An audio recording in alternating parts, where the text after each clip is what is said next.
Nós hoje temos prazer de retomar o nosso programa de palestras e receber o economista José Roberto Mendonça de Barros.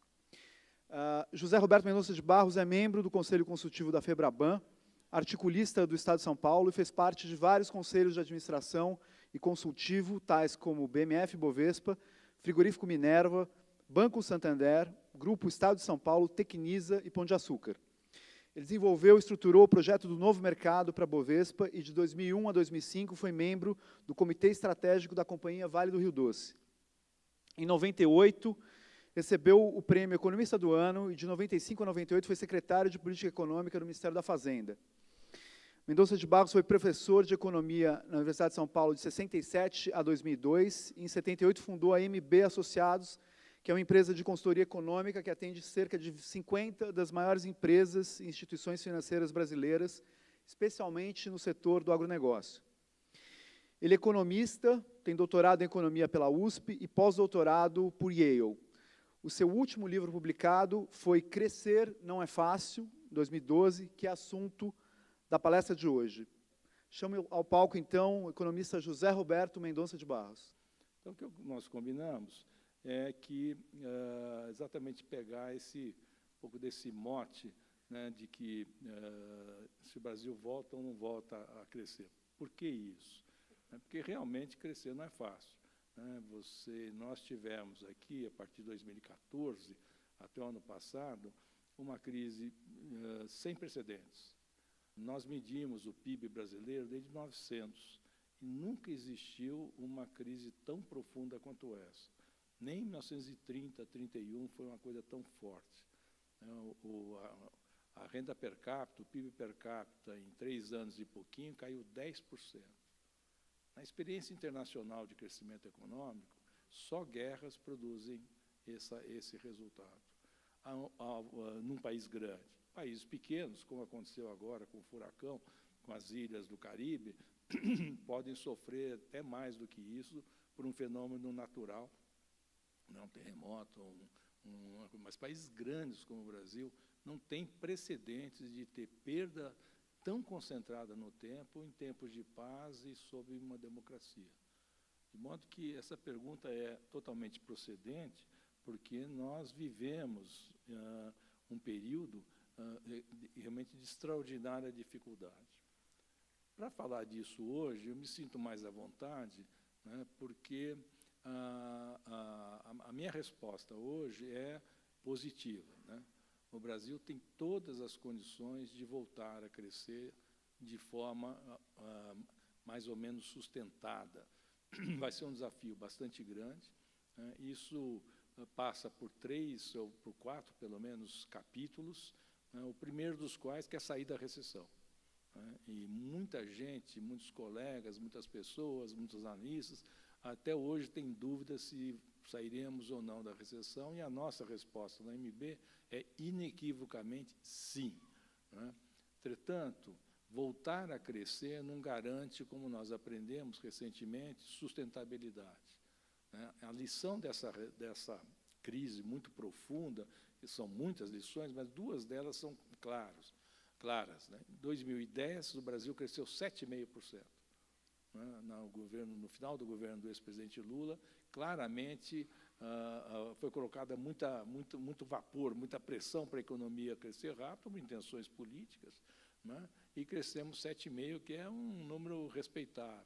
Né? Mas logo depois foi ficando claro que esse crescimento se fez à custa de criar uma série de problemas que nos levaram a essa recessão. Né? E que, portanto, é muito melhor crescer sempre do que crescer muito com períodos de parada. Isso é relativamente fácil de ver, mas não é tão evidente. Então, a pergunta não é voltar a crescer.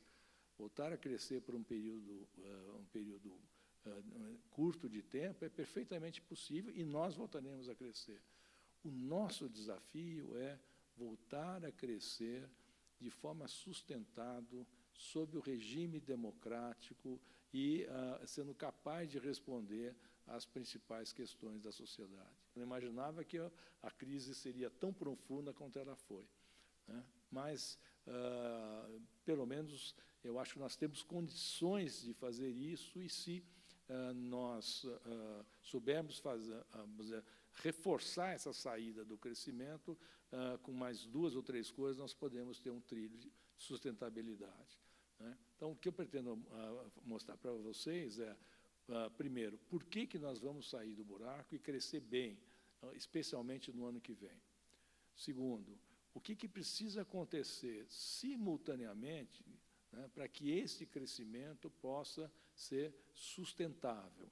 Isso vai envolver uma questão do tamanho do governo e das suas contas, dos orçamentos, do chamado déficit, vai envolver algumas reformas, necessariamente, vai envolver a capacidade ou não de voltar a investir em infraestrutura.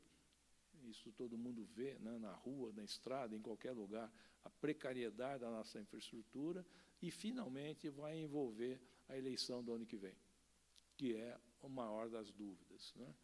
E a proposta é que, se nós, por qualquer razão, elegermos uma figura populista, nós podemos voltar para o pântano.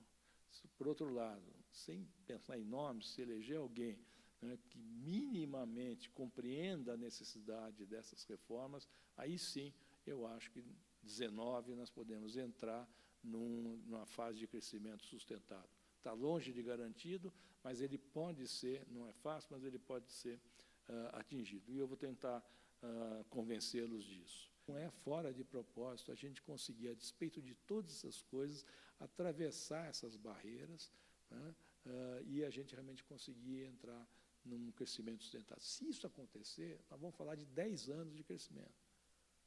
Não é pouco o que tem aí pela frente. Nós vamos falar de uma geração inteira, né, que está aí colocado. O prêmio disso, do ponto de vista do país, é enorme, né? E isso é uma coisa que certamente o país, a população, todos que estão aqui, nós merecemos um pouco mais de sossego, um pouco mais de paz, né, um pouco mais de construção consistente, né, e um pouco de percepção de que a gente precisa e tem condições de construir uma sociedade melhor, desde que a gente trabalhe para isso. O que eu acho que pode acontecer, sou incapaz de dizer até onde vai o meu desejo como cidadão, até onde vai a observação do analista, mas eu estou convencido que a gente pode clarear isso e ter uma coisa bastante razoável. Eu acho que o brasileiro, nós brasileiros, a gente tem um caráter bastante conservador, justamente por conta da taxa de retorno extremamente elevada durante tanto tempo. Recentemente eu vi uma pesquisa da Organização Internacional do Trabalho que fez uma comparação bastante peculiar. Assim, ele pegou a renda dos países e dividiu por decil, né? Quanto ganham os 10% mais pobres, os 20% mais pobres, até chegar aos 10% mais 5%. Se você está na Argentina e, por acaso, você cai dos 10% mais 5% para os 20% logo atrás, tua renda vira 45% do que era, grosso modo, né? Aqui no Brasil, se você cai dos 10% mais 5% para os 20% mais ricos, tua renda vira 13% do que era. Aqui no Brasil, você não cai de classe social, você despenca de classe social. Isso, porque eu estou colocando essas questões complicadas. Poxa, André, você trabalha mesmo no mercado financeiro? Não tenho certeza disso aí. Sabe por quê? Porque eu não sei se eu mando comprar ou vender dólar para o ano que vem. Concordo que tem uma reserva muito boa, concordo que isso tudo está muito no lugar, mas eu não sei se eu consigo ficar comprado ou vendido ainda. Eu estou comprado, né, porque contrafluxo não há argumentos, isso é uma coisa que a gente aprende no mercado de capitais muito cedo, mas a questão é que falta projeto, e a sensação que eu tenho é que vai continuar faltando projeto. E me lembra isso daí sempre uma piada do Florestan Fernandes, né, um sociólogo bastante importante, né, que ele tinha uma brincadeira que era mais ou menos o seguinte: quem nasce na Alemanha, o que é? Alemão. Na França, francês. Na Inglaterra, inglês. No Chile, chileno. Enfim, na China, chinês. No Japão, japonês, né? E quem nasce no Brasil, o que é? É brasileiro, né? Mas por que não é brasiguaio, brasiliense, brasiliano, né? É porque brasileiro, o sufixo eiro é sufixo de ofício. É que nem padeiro, pedreiro ou marceneiro. Ou seja, a lógica subjacente de nós, com nós mesmos, é só ganhar dinheiro e ponto. Enquanto não tiver um projeto de país propriamente mais do desenvolvimento, né?